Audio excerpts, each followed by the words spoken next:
Welcome back to Eerie Echoes, where we dive deep into the intricacies of your favorite films. Today, we're exploring The Hunter, a 2011 drama thriller directed by Daniel Nettheim, starring Willem Dafoe. This film is a haunting exploration of isolation, nature, and the lengths one might go for survival. Let's dive in. The Hunter is based on the novel of the same name by Julia Lee.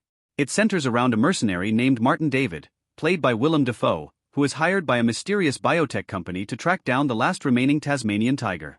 The film is set against the rugged backdrop of Tasmania's wilderness, adding a raw and wild feel to the narrative. The movie is a slow-burn thriller, focusing on the tension between man and nature, and the ethical questions that arise when humanity interferes with the natural world. It's a film that requires patience, but it's rich in atmosphere and meaning. Let's break down the plot of The Hunter. The story begins with Martin David arriving in Tasmania. He's been hired by Red Leaf, a biotech company, to capture the last Tasmanian tiger, a creature thought to be extinct. His mission is to obtain DNA samples from the tiger, which the company wants for its own purposes. Martin poses as a scientist and rents a room in the home of Lucy Armstrong, a woman whose husband has gone missing in the wilderness. Lucy is struggling with depression, leaving her two children Sass and Bike, mostly to their own devices.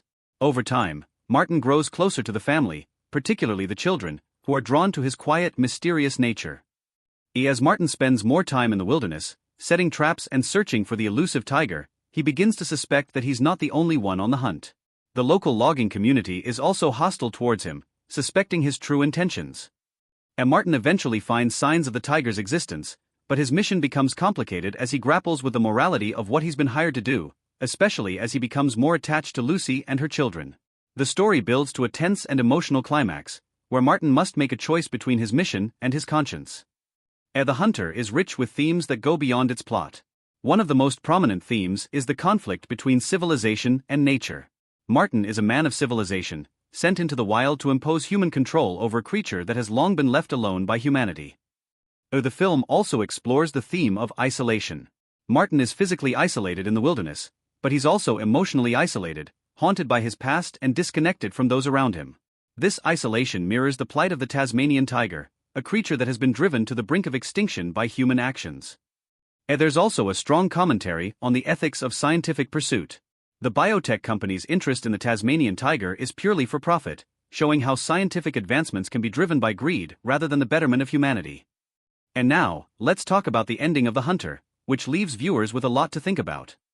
After finding the Tasmanian tiger, Martin is faced with a moral dilemma.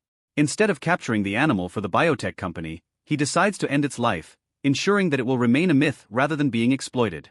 This act is both a mercy and a sacrifice, as it signifies Martin's rejection of the destructive forces he represents. The final scenes show Martin returning to Lucy, but the reality of what he's done weighs heavily on him. The film ends on a somber note, with Martin sitting in solitude, reflecting on his actions. The ending is deliberately ambiguous, leaving viewers to ponder the implications of Martin's choices. The Hunter is a film that deserves to be revisited and discussed.